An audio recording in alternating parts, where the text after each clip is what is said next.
ઢો બાંધીને માલણ જોને માંડવે બેઠા. નમસ્તે મિત્રો, ફરી સ્વાગત છે તમારું એક નવા વિડીયોની અંદર. તો ચાલો વાર્તાની શરૂઆત કરીએ. સાંજનો સમય હતો અને હું મારા રૂમની અંદર આરામથી સૂઈ રહ્યો હતો. ઘરમાં કોઈ નહોતું, ફક્ત ઘરમાં હું અને મારા કાકી હતા. બધા લોકો લગ્ન પ્રસંગે બહાર ગયા હતા. કાકીએ મને નીચેથી અવાજ આપી કે પપ્પુ બેટે જમવા નીચે આવ. તો મેં કહ્યું કે કાકી તમે જમી લ્યો, હું થોડી વાર પછી જમી લઈશ. કેમ કે હું મારા ફોનની અંદર એક સુંદર મજાનું મૂવી જોઈ રહ્યો હતો. મૂવી જોતા જોતા મારા મનમાં થોડીક હલચલ થવા લાગી અને મેં સામાન આમથી તેમ ફેરવવા લાગ્યો. તે વખતે મારા કાકી મારા રૂમની અંદર આવી ગયા અને આ બધું જોઈ ગયા. આ બધું જોઈને તે ખૂબ જ હેરાન થઈ ગયા. થોડી વાર તો તે મને જોતા જ રહ્યા. તે કશું બોલ્યા નહીં અને પછી તેણે કહ્યું, અરે પપ્પુ, આ બધું શું કરે છે? તેની વાત સાંભળીને હું ખૂબ જ ડરી ગયો.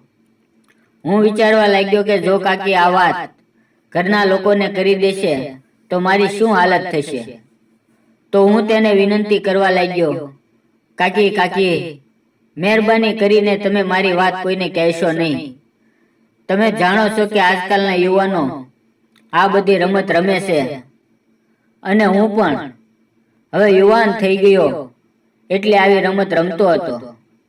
તો કાકી કહેવા લાગ્યા કે પપ્પુ બેટા, જો તે મને વાત કરી હોત તો રમતમાં હું પણ તારો સાથ આપત.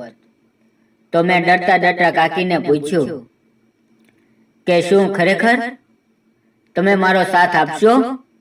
તો કાકીએ કહ્યું, ચાલ પહેલા જમી લે, પછી આપણે બંને સાથે મળીને રમત રમશું. અમે બંને નીચે આવીને જમવા લાગ્યા. જમ્યા પછી કાકી વાસણ સાફ કરવા માટે જતા રહ્યા અને હું ફરીવાર મારા રૂમમાં આવીને અધૂરી મૂવી જોવા લાગ્યો. મૂવી જોતા જોતા મને ખબર જ ના રહી કે હું ક્યારે સૂઈ ગયો. સવારે જ્યારે જાગ્યો તો મારા કાકી રસોડાની અંદર રસોઈ બનાવી રહ્યા હતા. હું તેની નજીક જઈને કહ્યું, કાકી મને ક્રિકેટ રમવાનું મન થાય છે, શું તમે મારી સાથે રમશો? તો કાકી કહેવા લાગ્યા, અરે હું તારી કાકી છું. તો મેં કહ્યું, તો એમાં શું થયું, આપણે બંને તો રમી શકીએ છીએ. અને મેં તેનો હાથ પકડી લીધો. ત્યાં અચાનક બહારથી કોઈનો અવાજ આવ્યો. મેં જઈને જોયું તો અમારા પાડોશીમાં રહેતા માસી થોડોક સામાન લેવા માટે અમારા ઘરે આવ્યા હતા. તે સામાન લઈને જતા રહ્યા એટલે કાકી મને કહેવા લાગ્યા કે બોલ પપ્પુ, તું શું કહી રહ્યો હતો? તો મેં કહ્યું, કાકી હું તમારી સાથે ક્રિકેટ રમવા માંગુ છું. તો કાકીએ કહ્યું, ઠીક છે, હું તારો સાથ દઈશ, કારણ કે તારા કાકા બહાર ગયા તેને ઘણો સમય થઈ ગયો છે અને મેં પણ ઘણા દિવસથી મેચ રમી નથી. આ સાંભળીને હું ખૂબ જ ખુશ થઈ ગયો. મારા કાકી કહેવા લાગ્યા કે પપ્પુ, તારા કાકા ખૂબ જ સરસ બેટિંગ કરે છે અને તારે પણ તેની જેવી જ બેટિંગ કરવી પડશે. તો મેં કહ્યું, અરે તમે ચિંતા ન કરો કાકી, હું ઓલરાઉન્ડર પ્લેયરની રમત રમીશ અને પીચ ઉપર એવી બેટિંગ કરીશ કે તમને મજા આવી જશે.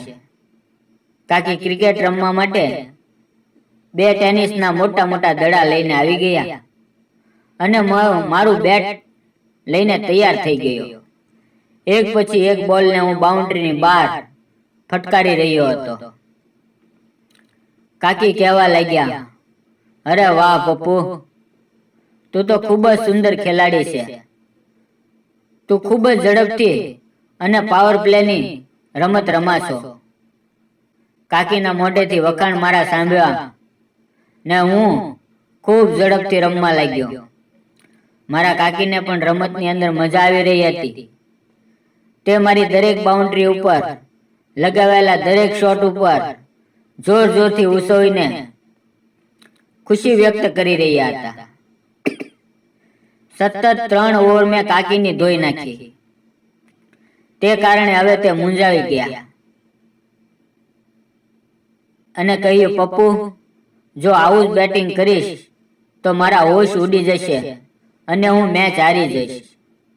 તો અચાનક તે કહેવા લાગ્યા કે પપ્પુ, હવે હું ખૂબ જ થાકી ગઈ છું, એટલે બાકીની મેચ આપણે સાંજે પૂરી કરીશું. અને પછી અમે બંને ફ્રેશ થવા માટે જતા રહ્યા. મિત્રો, બીજા દાવમાં શું થયું તે જાણવા માટે વિડીયોને લાઈક અને ચેનલને સબસ્ક્રાઇબ જરૂર કરજો.